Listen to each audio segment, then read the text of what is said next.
Okay, welcome. Welcome to the book reviews from, it'd probably help if I turn it here, but here's a book review about Age Later. And really it's one of my favorite foundational books from the longevity library you have. So at spanner.com, I consume a ton of books on longevity investing, the future of longevity economics, kind of nuts and bolts, and then kind of anecdotal type stuff like this, like Age Later, by Dr. Nir Barzilai. I hope I'm saying that right. I apologize, Nir, if you're watching this. But you've probably seen Nir in a ton of longevity doctors, or not longevity doctors, but longevity documentaries that also have doctors in them. But Nir Barzilai is really featured in a lot of longevity films, and you've probably seen him if you follow the longevity space at all, or if you're a longevity enthusiast such as I am, you probably have seen him around. So the premise of the book is, what if getting old didn't have to mean getting sick, or really what I like to say, getting more tired, because that's really what I feel as I age, is that my kind of vitality isn't quite there as like it once was in my 20s or 30s. And so really getting sick is the premise of the book, but really for me, longevity is health span, and health span equals vitality, or not really getting tired, or not getting tired out. So that's the question that Dr. Nir has really spent 30 years trying to answer, as he says in this book. So honestly, that I was stuck with. So my name is Brent Wallace. I'm the guy behind Spanner.com. Spanner is spelled S-P-A-N-N-R. You'll see it in the corner here of the screen. And we are the largest directory of longevity clinics and doctors in the United States, as well as in the outlying areas outside the United States, such as Paris, Thailand. We've got some really cool top longevity doctor articles.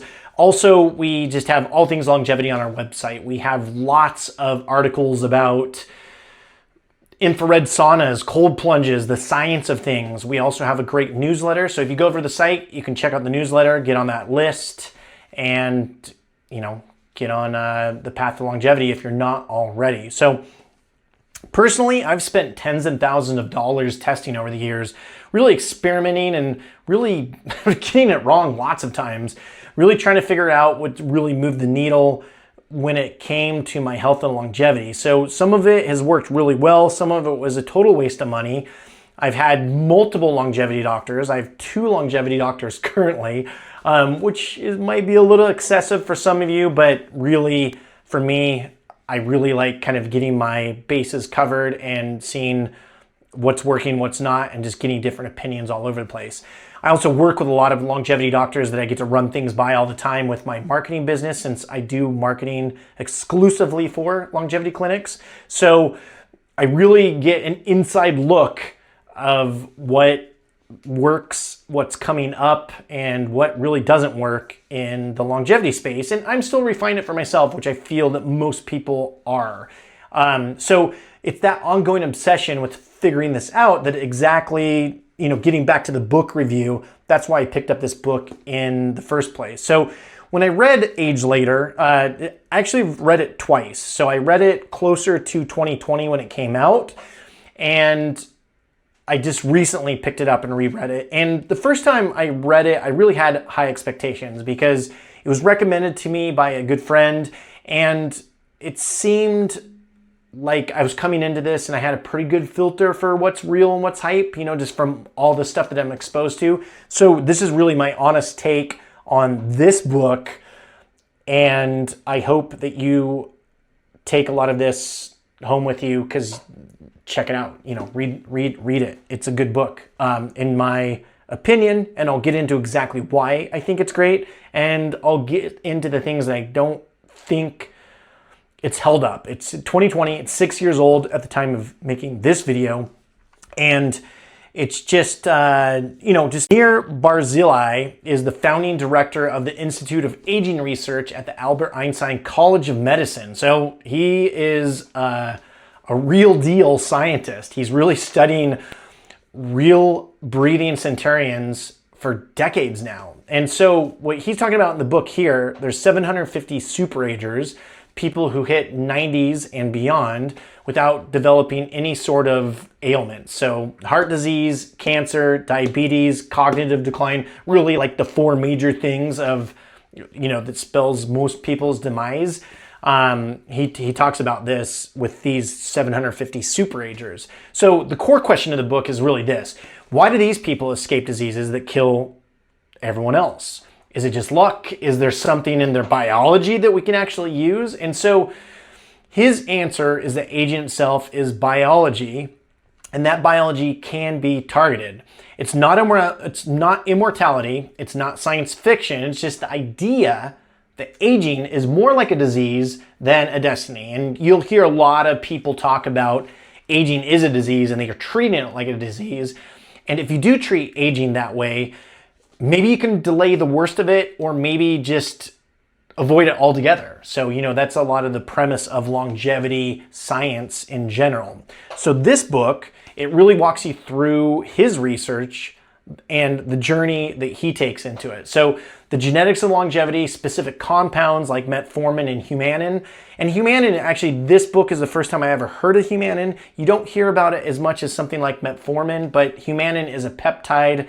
And I should have done a little bit of research before I started making this video, kind of the state of humanin, just to see if people are still using it. It's still available on the market as one of those test peptides, but metformin is widely used. It's something that is meant for diabetics, but it really helps your insulin levels stay steady so you don't spike those, and that's a really important thing for longevity. So he also gets into political and funding battles inside the world of aging science, which, of course, anything nowadays is controversial, unfortunately. But there's a lot of story to that. There's a lot of stories in this book. So that's one of the things that I really liked about that book. It really reads like a conversation more than a scientific textbook, which a lot of the longevity books that I read, sometimes they get a little, let's just say, yawn-worthy. Great information in a lot of books, but I really like the books that read easily. And also I listened to this one on audiobook, which is also great. So I part that Nir, he's a really funny guy. He's really opinionated and he really loves what he does. And it's super clear when you see him interviewed. It's even clear when you read this book, but it doesn't quite come across as much when you see him in some of these longevity documentaries, as well as podcasts and things of that sort and that nature. David Sinclair, the scientist that many of you might know about, really called him one of the best science communicators on the planet, and I think that's dead on. So the centenarian stories really that he has in this book, they're really fascinating.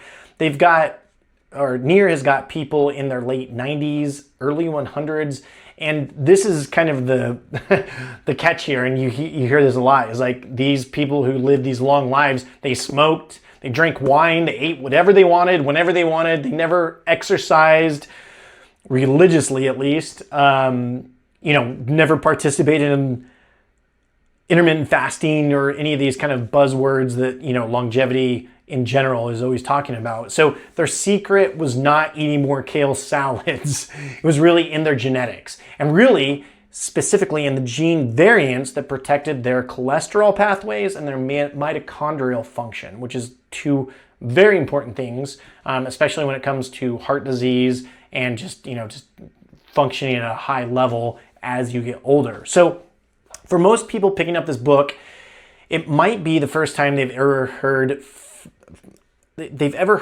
aging as framed as something targetable rather than something inevitable. And that was my take, way back in the day before I got turned on to longevity. I just thought your age was your age and that's, that nothing you can do about it.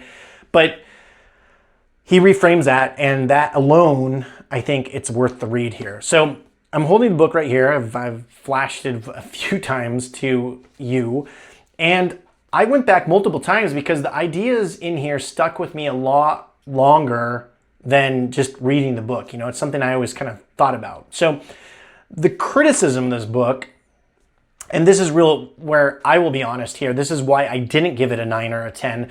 The book at times can feel a little bit kind of all over the place. It's a little scattered.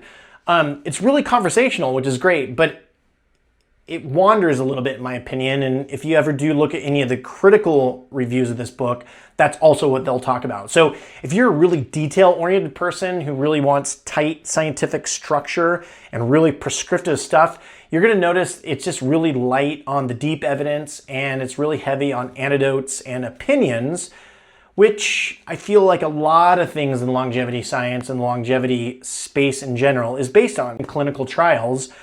That's getting better as time goes on, but especially in 2020, there's not a lot of human trials going on with the longevity type of stuff, such as metformin and all these type of things. So I saw that one reviewer called it, what they say, loosely organized and like a little rambling, probably like how I'm coming off now. But, you know, I wouldn't go that far in describing the book, but I do understand what they mean there. So really, the other thing that I saw that really frustrated readers, and this is the thing that frustrated the most, is that what he uncovers comes back to genetics. And obviously genetics isn't really something you can do much about. So these centurions he's talking about have protective gene variants that just most of us don't have. So at the end of the book, you might be left thinking, okay, great. So actually what can I do with this information?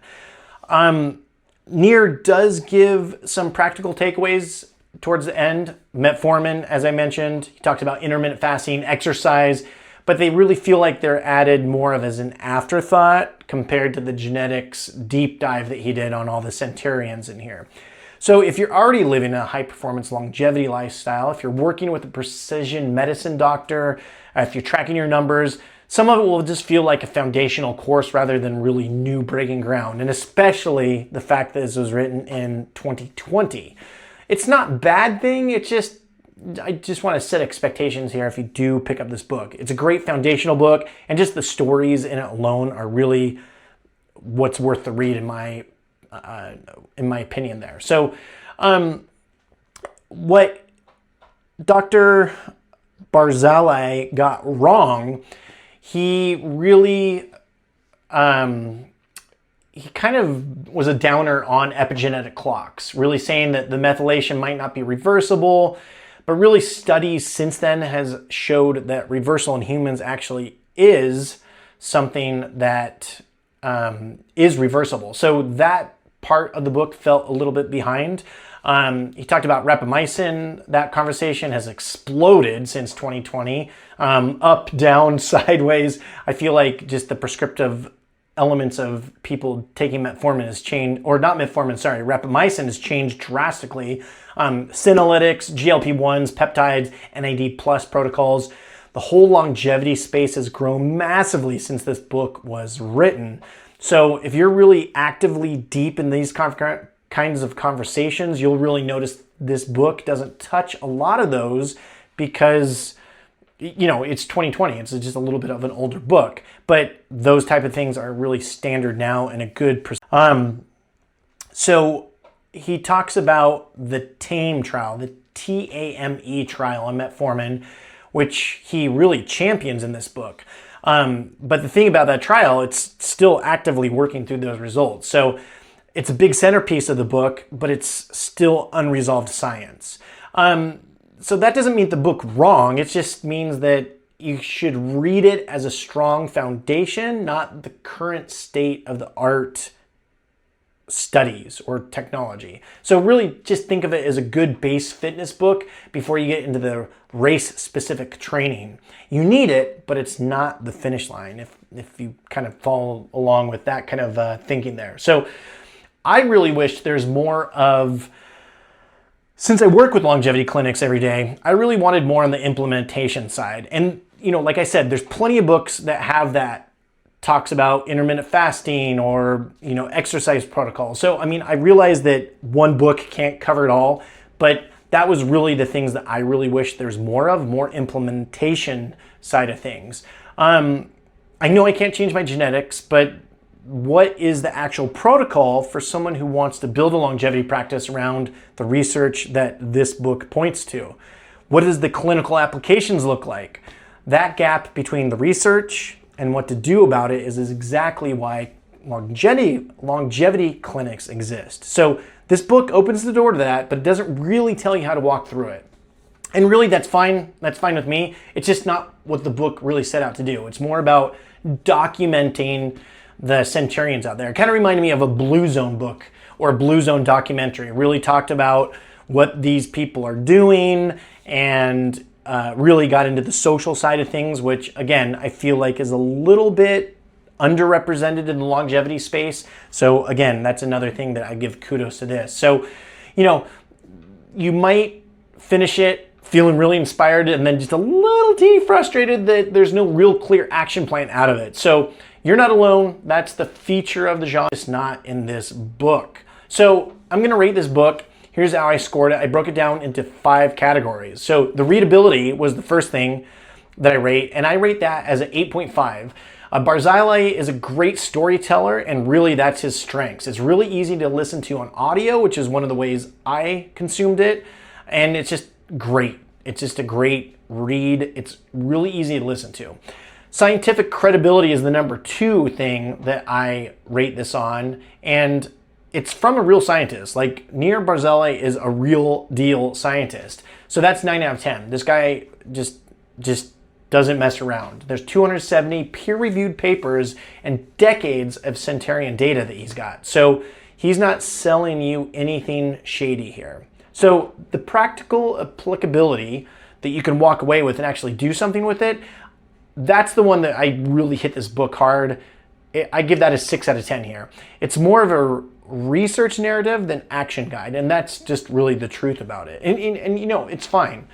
The staying powder is the 4th category. The staying powder, you know, is of like, is it evergreen content or is it something that's dated? It is a little long in the tooth, but I still think it holds up, even though it came out 6 years ago. But I'm gonna give that a 6.5 out of 10 on this one. So it's a solid foundation, but really the field is sprinted way past some of it. So the 5th and final thing that I'm gonna rate here is the inspiration factor. So what does it make you want to do with your health once you've read this? Does it make you think about aging differently? I give that a 9 out of 10 because it really does do that.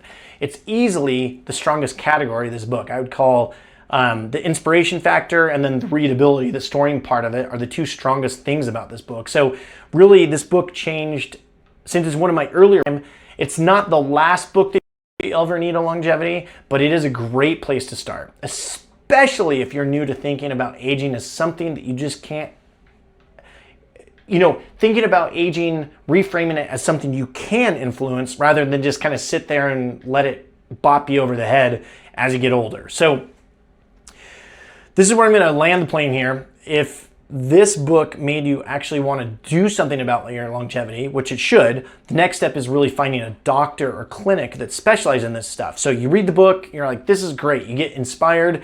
You got to find a doctor that's going to help you implement and really take on those things step by step. Getting your epigenetics, I don't know if you call it measurement, but basically getting your epigenetics so you have your epigenetics, and then blood tests, and just really a doctor that is considered precision medicine that will really specialize in this stuff. That's why, like I mentioned at the beginning, while we built Spanner specifically for it. It's really a directory of longevity clinics, hormone clinics, precision health doctors, all in the United States. So you can search by location. We've got excellent city guides for Chicago, Denver, Austin, Los Angeles, Miami, San Francisco, really all the longevity hotspots in the United States, Scottsdale, Phoenix. And you can even find telehealth options there if there's nothing really close to you, if you're not close to any of those hotspots. So you can you can go there, compare the clinics, and you can really see what they specialize in. So this book should give you the inspiration, and then Spanner should help you find the right person to actually help you build your personalized protocol around your specific biology. So the link is in the description. Go check it out. And if you want more book reviews, longevity content, and honest takes